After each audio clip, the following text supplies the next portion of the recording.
Hey guys, 2021 is quickly coming to a close, and with it comes a slew of new servants we'll be getting in 2022. I wanted to make a quick video where I go into the top 5 servants I think you should consider rolling for in 2022. I'm basing my picks off a combination of things, such as how practical the servants are to use, how transformative they are to your account overall, and the uniqueness of what they bring to the table. I'll only be discussing new servants that will be released in NA in 2022, so keep in mind this video does not take into account reruns. Also keep in mind, just because I didn't list a servant doesn't mean they're not good or worth rolling for. This ranking is based off my personal experience in the game, so what I deem as useful or transformative might vary greatly from anyone else. Anyways, without further ado, let's get right into the video. So to start off, we have Van Gogh at number 5. So before getting into what she does, let me preface by saying that Van Gogh is probably the most niche unit on this list, and she's definitely not going to be for everyone. Van Gogh is a pseudo support that both specializes in supporting herself and other foreigners, excluding the Voyager. Van Gogh can also operate as a damage dealer, but her damage isn't going to be anything to write home about in most situations. Taking a look at her skills, Van Gogh's first skill operates as a self-guts, a means of applying curse to herself, and an MP battery that scales with the amount of curse stacks that are on Van Gogh. Her second skill applies a defense down and quick resistance down debuff to enemies, as well as gives your party evasion and HP regen. It also has the demerit of applying a stack of curse to your entire party. This demerit may seem bad at first, but when we get to her third skill, you'll see why it's there. Van Gogh's third skill increases one ally's attack and critical star absorption for 3 turns. It also grants Van Gogh a temporary buff that removes a stack of curse from her whenever she attacks with a quick card, granting her a 10% attack buff whenever she removes a curse stack in this way. Lastly, the skill has a demerit that transfers all the curse stacks from both the enemies and your party to Van Gogh, which you can use to negate part of the demerit in Van Gogh's skill too. Lastly, we have Van Gogh's MP, which is a buffing and debuffing ability that applies terror to all enemies, increases the critical damage of your party for 3 turns, and supplies you with 10 crit stars every turn for 3 turns. This noble phantasm has the added benefit of enhancing the crit buff for most foreigners, making it a 150% buff instead of a 50% buff at MP1. A 150% crit buff is massive, which is why I labeled her as a good support to use alongside some foreigners, such as Jacques. So as you can tell, Van Gogh has a unique mechanic of piling curse stacks onto herself and then leveraging them for various buffs. This can seem kind of gimmicky and hard to use at first, and to be fair, it is.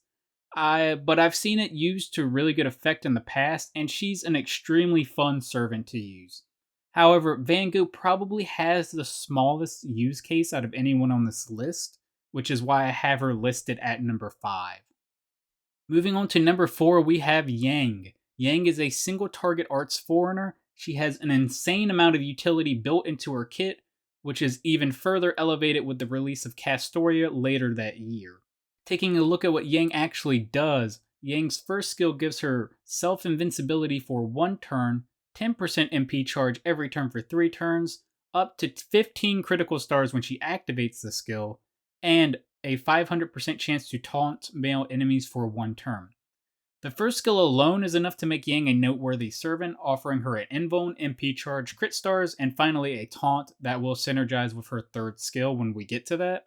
It's also worth noting that Yang will receive a buff that will increase the maximum number of crit stars she gains from the skill to 25.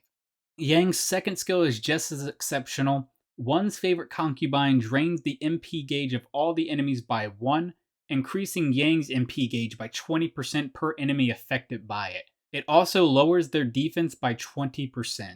First off, draining an enemy's MP gauge is an extremely good skill to have by itself, but in addition to that, this also acts as another MP battery for Yang, making her even more self-sufficient, at least in terms of utility. The defense down isn't anything too special, but that's not really the focal point of this skill. Lastly, there's Yang's third skill. This skill makes it so the next 3 attacks to hit Yang apply a debuff to her attacker. This debuff lowers the enemy's defense as well as applies stacks of burn onto them. It also increases Yang's defense by up to 20% for 3 turns. You can use this in conjunction with her first skill to taunt male enemies and then have them attack you, giving you a consistent way to apply this debuff to a lot of enemies.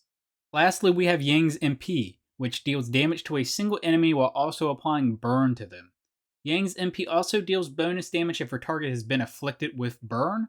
Just bear in mind that the burn from Yang's MP is applied after the damage calculation, so you'll want to make sure you've applied burn to the enemy prior to using her MP.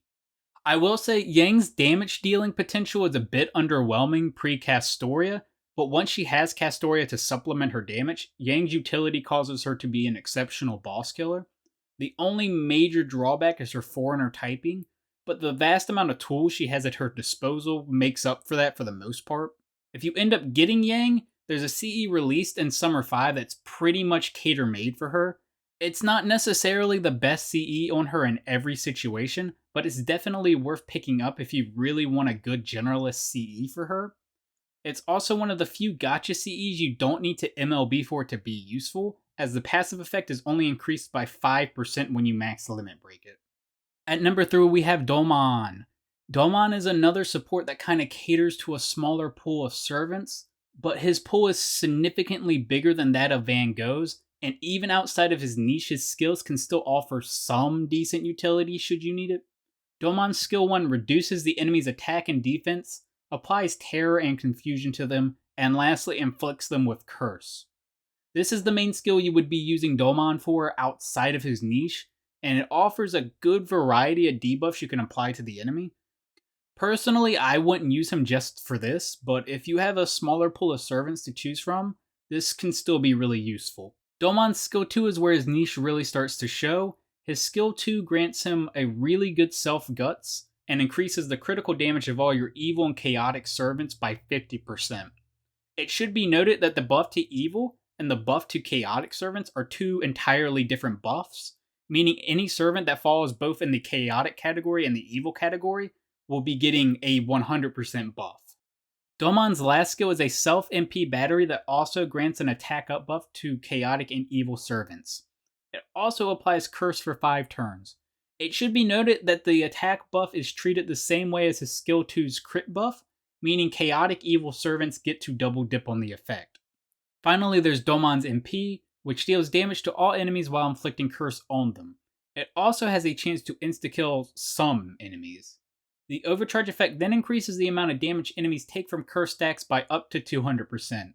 So the reason I recommend Domon is because he's one of the few supports that isn't restricted to a certain card type, such as Arts, Buster, or Quick, but still has a relatively large pool of servants he can work with despite that. I'll put it up on screen now, but as you can see there's a lot of servants that fall within the chaotic evil category, and there's even more that fall within at least one of those 2 categories. At number 2 we have Himiko. Himiko is another quote-unquote pseudo-supporter. She offers really good buster and crit buffs, but she herself can also be used as a fairly good crit DPS similar to Super Orion. Himiko's first skill increases the party's attack for 3 turns, as well as applies a star regeneration buff on them for 3 turns. Her skill 2 grants her self-invincibility as well as increases her buster damage and damage against demonic enemies for 3 turns. Himiko's third skill charges her MP and increases the critical damage and critical star absorption rate of her own buster cards for 1 turn. Pretty significantly, might I add. Lastly, her MP increases the party's buster and crit damage for 3 turns while also overcharging the party's MP by 2 stages the next time they use it. As you can see, she's set up to be a crit monster akin to Super Orion and is extremely fun to use as a result of this. However, the 3-turn buff on her MP is also extremely good for supporting. I don't think it's on the same level as supports like Merlin or Vitch, mainly because her buffs are built into her MP, but if you're using Himiko in conjunction with other buster supports, she's an extremely good asset to have. And lastly, we have, to no one's surprise, Castoria. You've probably heard a lot about Castoria already, and that's for a good reason. Whether it be for farming, bossing, or just memeing around, she breaks the game no matter what you're doing, pretty much. Getting right into her skills, her first skill increases the party's attack by 20%, as well as acts as a 30% MP battery for the entire party. meaning if you're using a double Castoria setup, that's a party-wide 60% MP charge just from using their first skill. Second, we have a single target 20% MP battery that also increases an ally's MP generation by 30%. So again, in a double Castoria setup, this means we have an additional 40% MP charge we can throw onto a single unit, as well as a 60% MP generation buff. This 60% MP generation buff is huge when you combine it with Art's already high MP generation, and it ends up making it so there's a lot of units that are able to use their MP and then instantly be at or close to 100% MP charge, meaning you can spam your NPs over and over again. And then we have her third skill, which increases a unit's arts damage as well as their damage against enemies with the threat against humanity trait, which is a lot of enemies. It also acts as a targetable invuln that lasts for 1 turn. Lastly, we have Castoria's NP, which is probably the least talked about yet most interesting aspect of her, at least to me. Her MP increases the party's attack and also removes all of their debuffs. However, the most interesting aspect of this is the overcharge, which applies a unique invuln that can't be penetrated by any effects. This takes some of the hardest content in the game and makes it look like the kids mode version of Spider-Man for the PS1. You have a boss fight that revolves around dealing with an unblockable attack that happens on turn X? Too bad, my Castoria doesn't care about your piercing, I'm just gonna block it anyways. Like, I can't overstate how busted this ability is in later parts of the game. It's actually ridiculous. But yeah, this servant is basically Waver, Tamamo, Nira Bride, and a few other servants packaged into one mega servant. She's going to be the most meta-defining servant for a long time. Boss fights, farming, she does it all, and if you care about the meta or have art servants that you want to excel later on in the game, she is a must roll. I'm pushing Bond 13 on her, and I do not leave her in my parties when I'm not using her to farm Bond. I actually just use her that much. Anyways, hope you guys enjoyed the video. There's a lot of cool servants coming out in 2022, so I'll leave a link in the description that will take you to a website that will show you all the banners in chronological order. Again, just because I didn't list a unit doesn't mean they're not good. I just think these 5 servants stand out among the rest, so I wanted to draw attention to them. Hope you enjoyed the video, and I will see you again in the next one. Later.